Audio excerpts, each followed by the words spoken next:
9월 1일 화요일 KTN 뉴스입니다. 오늘은 코로나19 소식부터 전해드리도록 하겠습니다. 관련 현황과 집계를 송여경 기자가 보도합니다. 오늘인 1일 오후 3시 40분 기준 미국 내 코로나19 누적 확진 환자는 624만 273명, 누적 사망자는 18만 8,432명입니다. 어제 하루 동안 신규 확진 환자는 3만 8,571명 늘었고 신규 사망자는 512명 증가했습니다. 주별 누적 확진 환자는 캘리포니아, 텍사스, 플로리다, 뉴욕, 조지아 순으로 많습니다. 누적 사망자는 뉴욕, 뉴저지, 캘리포니아, 텍사스, 플로리다 순으로 많습니다. 다음은 조지아주 코로나19 현황입니다. 주 보건당국의 1일 오후 2시 50분 집계에 따르면 조지아주의 누적 확진 환자는 27만 2,697명, 누적 사망자는 5,733명으로 집계됐습니다. 어제 하루 동안 신규 확진 환자 2,287명 증가했고 신규 사망자는 105명 증가했습니다. 다음은 카운티별 집계입니다. 풀턴 카운티 누적 확진 환자 25,063명, 누적 사망자는 525명입니다. 귀넷 카운티 누적 확진 환자 24,477명, 누적 사망자는 341명입니다.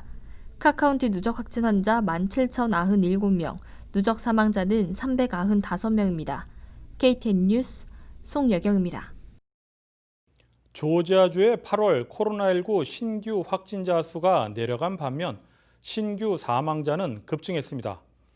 지난 독립기념일 연휴 이후 신규 확진자가 먼저 폭증했다. 그 다음 달엔 신규 사망자가 폭증한 바 있습니다. 노동절 연휴를 앞두고 이전과 같은 상황이 반복되지 않을까 우려의 목소리가 높습니다.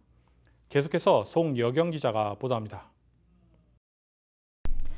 지난 8월 조지아주에선 8만 2천 명의 신규 확진 환자가 발생했습니다. 적은 숫자가 아니지만 이전 달들보다 40%가량 감소한 수치입니다. 8월 마지막 주에는 신규 확진 환자가 매일 2,100명 이하로 감소했습니다. 알파레타에 위치한 데이터 분석 업체 IPC 글로벌은 지난 21일간 블럭, 벌드윈, 클라크, 차타우치, 홀 카운티와 같은 상대적으로 작은 카운티들에선 신규 확진 환자가 증가하고 있지만 풀턴, 귀넷, 딥캡, 캅, 리치먼드 카운티에선 8월 한 달 동안 신규 확진 환자 발생이 극적인 하락세를 보인 것으로 알려졌습니다. 풀턴 카운티와 디캡 카운티에선 신규 사망자 또한 감소하고 있지만 8월에는 주 전체에서 신규 사망자 수가 증가했습니다.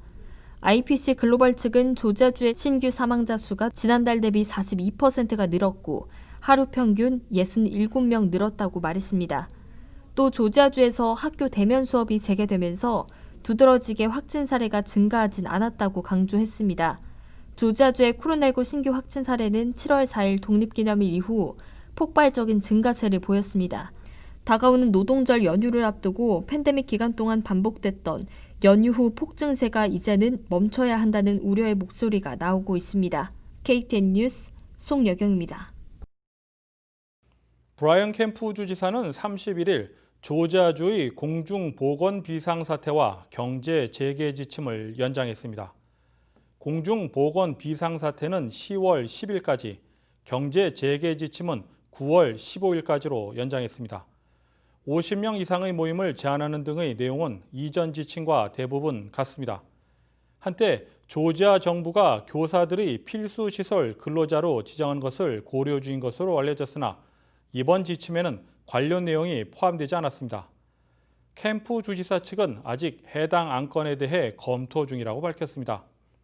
교사를 필수시설 근로자로 지정할 경우 교사가 확진 환자와 접촉을 했더라도 증상이 없으면 계속해서 학교에 출근해야 합니다. 8월에 경기부양법안에 대한 합의가 무산된 이후 양측의 합의는 지지부진하고 있습니다.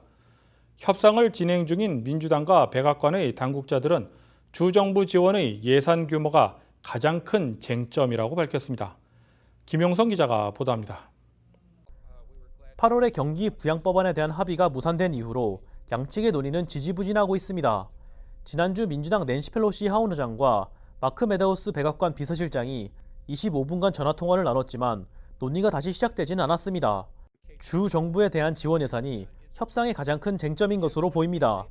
메다우스 비서실장은 CNBC와의 인터뷰를 통해 그동안의 논의를 통해 의미 있는 합의를 이뤄왔지만 여전히 주정부에 대한 지원이 최고의 장애물로 남아있다고 말했습니다. 메더우스 비서실장에 따르면 민주당은 주정부 지원에 9천억 달러 수준의 지원을 주장하고 있는 반면 공화당과 백악관 측은 1,500달러 수준을 지지하고 있습니다. 예산의 규모에 대해서도 민주당은 2.2조 달러를 주장하고 있는 반면 백악관 측은 1.3조 달러를 제시하고 있습니다.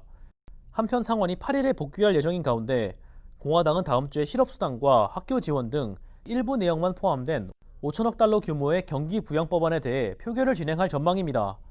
메더우스 비서실장은 해당 법안을 우선 통과시킨 후에 남은 내용에 대한 협상은 이후에 진행하길 희망한다고 밝혔습니다.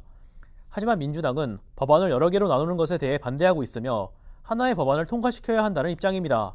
KTN 뉴스 김용성입니다. 애틀란타 총영사관이 민원실 운영과 관련 온라인 예약제를 시행합니다. 다만 민원실의 혼선을 피하기 위해 당분간 온라인 예약제와 방문 접수를 병행할 방침입니다. 애틀란타 총영사관은 오늘 보도자료를 통해 재외공간 민원 서비스 온라인 방문 예약제 시행을 공지했습니다. 코로나19 팬데믹 장기화로 민원실 방문자와 공관 직원들의 안전과 예방을 위한 조치라고 소개했습니다. 총영사관 방문 예약 방법은 영사민원24 홈페이지를 접속, 나의 민원과 재외공간 방문 예약을 클릭한 후 예약 날짜와 시간, 받고자 하는 민원의 종류를 선택하면 됩니다. 예약을 완료하면 민원인의 이메일로 예약 접수증이 자동 발송됩니다. 온라인 예약 외에도 전화로도 예약이 가능합니다. 애틀란타 총영사관의 심연삼 민원 담당 영사는 기자와의 전화통화에서 당분간 온라인 예약제와 방문 접수를 병행할 것이라고 말했습니다. 다만 온라인을 통해 예약한 민원인을 예약 없이 방문 접수한 민원인보다 우선 처리할 방침이라고 밝혔습니다. KTN 뉴스 스티븐입니다. 이상으로 9월 1일 KTN 뉴스를 모두 마칩니다. 시청해주신 여러분 고맙습니다.